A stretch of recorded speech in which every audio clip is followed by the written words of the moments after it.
Bonjour, bienvenue dans une nouvelle vidéo sur la cybersécurité d'après le blog Cocomelon. Donc ici, on va voir comment faire une injection DLL via un set Windows Hook X dans un simple malware en C++.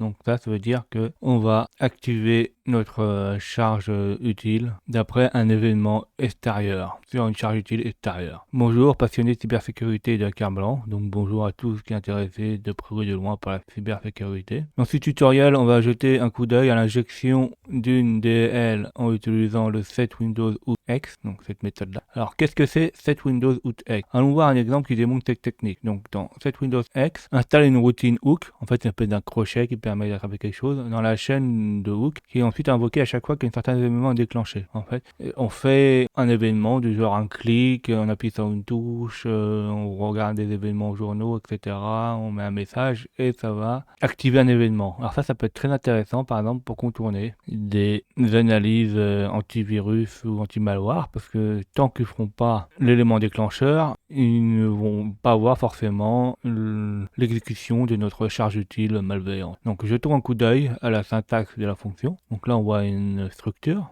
et on voit différents éléments. Donc le premier élément c'est le plus important. Donc le paramètre le plus important ici c'est ID hook, donc l'identification du hook. Et le type de hook à utiliser, là l'événement à utiliser et installer qui peut contenir les valeurs suivantes. Donc là il y a plein d'événements. Par exemple le journal, avoir un message, l'enregistrement d'un journal, le clavier, l'événement de la souris, etc. Donc dans notre cas, on va faire un hook sur le WH Keyboard, qui est en fait un type d'événement qui nous permettra de surveiller les messages de frappe, en fait, qu'on va frapper quelque chose sur le clavier. Donc qu'est-ce qu'on va faire là? On va sûrement voir une DL malveillante. Donc on va préparer notre DL malveillante. En fait ici, c'est pas une DL malveillante. Et pour plus de simplicité, en fait, on va créer une DL qui fait juste apparaître une message box. Donc qui n'aura rien de malveillant. Ici on fait des vidéos pour apprendre, pas pour faire des choses illégales.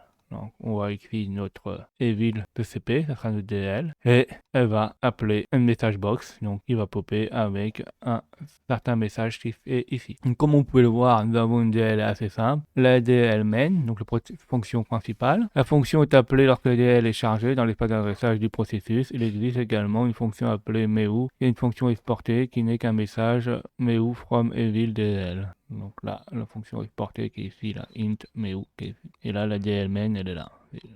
Donc là, on va rentrer dans le dur. On a l'exemple du simple malware qui exécute la fonction avec le hook qui est ici. Donc la prochaine chose que nous allons faire, c'est créer le malware et regarder le code source. Donc là, on a le code source. C'est assez simple. En fait, tout d'abord, on va appeler la librairie. Donc en fait, notre code malveillant, on va le charger là, evil.dl. On va le voir. Donc là, on a nos deux fichiers. On a notre simple DL là. Et là, on a notre malware. Donc la première chose là, avec load librairie, il va charger notre fichier evol.dl qui est là, qui appelle là une message box, un message. Ensuite, nous appelons getProc address pour obtenir l'adresse de la fonction exporter MEU. Donc on va récupérer l'adresse de cette fonction là exportée grâce à MEU getProc address. Donc c'est tout le getProc address. Donc là on voit ici. Après cela, notre malware appelle la fonction la plus importante, setWinHookX. Donc en fait c'est le hook, l'accroche qui va faire que quand on va faire un événement, par exemple ici, l'événement touché sur appuyer sur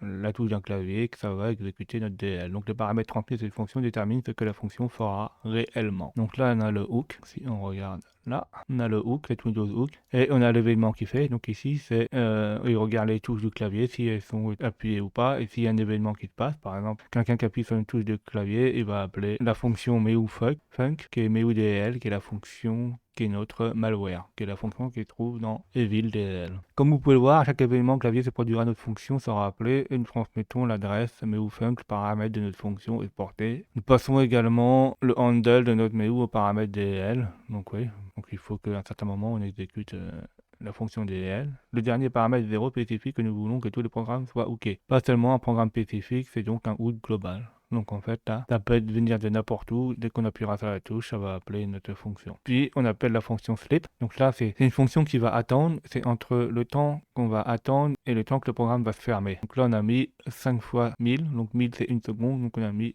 5 secondes d'attente. Et pour démontrer que notre hook fonctionne, ensuite nous appellerons une hook Windows hook X. En fait, cette fonction décroche le WH keyboard de l'action précédente accrochée. En fait, dès qu'on va rentrer sur cette fonction-là, il ne va plus s'accrocher au hook qui appelle la DL, donc il n'y aura plus d'événement qui se passera dès que on appuiera sur une touche et après il va terminer le programme grâce au retourne 0. Donc finalement, après avoir compris l'intégralité du code malware, nous pouvons tester. On va commencer à compiler les DL ou plutôt la DL malveillante. Donc comme vous y cliquez, on a là le une hook Windows hook et à la fin on retourne 0. Donc là, on va le compiler. Donc on ouvre un terminal ici où se trouvent les fichiers. Donc la première chose, c'est qu'on compile notre fichier DL en partagé, car c'est une librairie, et en permissive. N'oubliez pas que là, on compile sur Linux grâce à un cross-compilateur. Regardez les premières vidéos sur les malwares pour installer ceci si vous ne vous rappelez pas.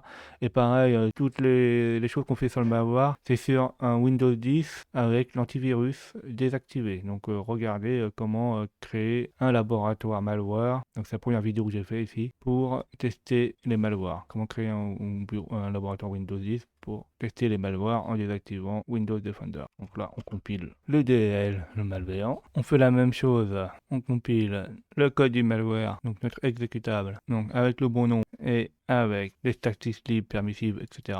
Donc là, on compile en statique, etc. pour pas avoir de problème avec les DL. Là, on vérifie si on a notre fichier DL et EC. Donc, on a bien evol DL et hack.exe qui existe. Et ensuite, on va le démarrer sur la machine victime. Donc, moi, je l'ai mis sur Windows 10 x64 en désactivant toutes les protections antivirus, etc. sur la machine. Donc, si on voit pas sur Windows, on fait F5 pour rafraîchir. Là, on active le programme en faisant double-clic et on appuie sur une touche. Et à chaque fois qu'on appuie sur une touche, ça nous fait apparaître notre message box malveillante. Donc, nous pouvons voir que tout s'est terminé avec succès. À ce stade, à chaque fois que nous démarrons un programme, notre message apparaît uniquement lorsque la touche clavier et enfoncé. Conclusion, j'ai montré comment on pourrait utiliser Fake Windows Hook X pour l'injecter dans les DL, dans l'espace d'adressage du processus à exécuter du code arbitraire dans l'espace d'adressage de ce processus. Donc en fait, là, on a pu utiliser ceci pour injecter un DL extérieur et exécuter son code dans le même processus pour qu'il nous affiche le message box ou dans d'autres types d'attaques, on pourrait exécuter n'importe quel type de programme. Donc il y a une mise en garde, cette technique ne fonctionne pas sur ma machine Windows 10 x64. Alors chez moi ça fonctionnait. Ça a dû fonctionner parce qu'en fait j'ai désactivé les protections antivirus et de sécurité. Donc regardez la première vidéo, comment créer un laboratoire sous Windows 10 et désactiver les protections. Alors lui il pense que la raison suivante, LCJ qui bloque la technique Windows 10 x64 a deux choses importantes. Le control flow guard empêche les appels indirects vers les adresses non trouvées. Alors ça c'est pas vrai parce qu'on a pu récupérer l'adresse. Et le CGID code integrity guard autorise uniquement le chargement de modules signés par Microsoft Store WHQL dans la mémoire processée. Alors ça se trouve c'est ça parce que comme j'ai désactivé toutes les protections, ça se trouve maintenant il regarde plus l'ADL s'il est signé ou pas. Il faudra vérifier. Alors, dans cette présentation de Black Hat USA 2019, les auteurs expliquent que les CIG bloquent cette technique. On peut télécharger ce virus total et voir combien il y a. Donc, nous, on n'aura pas forcément les mêmes résultats parce qu'au fur et à mesure, on a de plus en plus de moteurs d'antivirus qui existent et ils se perfectionnent. Donc, regardons, faisons quand même le test pour voir ce que ça donne. Alors on ouvre le navigateur, on tape virus, alors total, on va sur le virus total, on choisit le fichier, et là le fichier X, on le met pour voir s'il est détecté. Donc on peut ouvrir, on confirme le téléversement, et on va regarder l'analyse.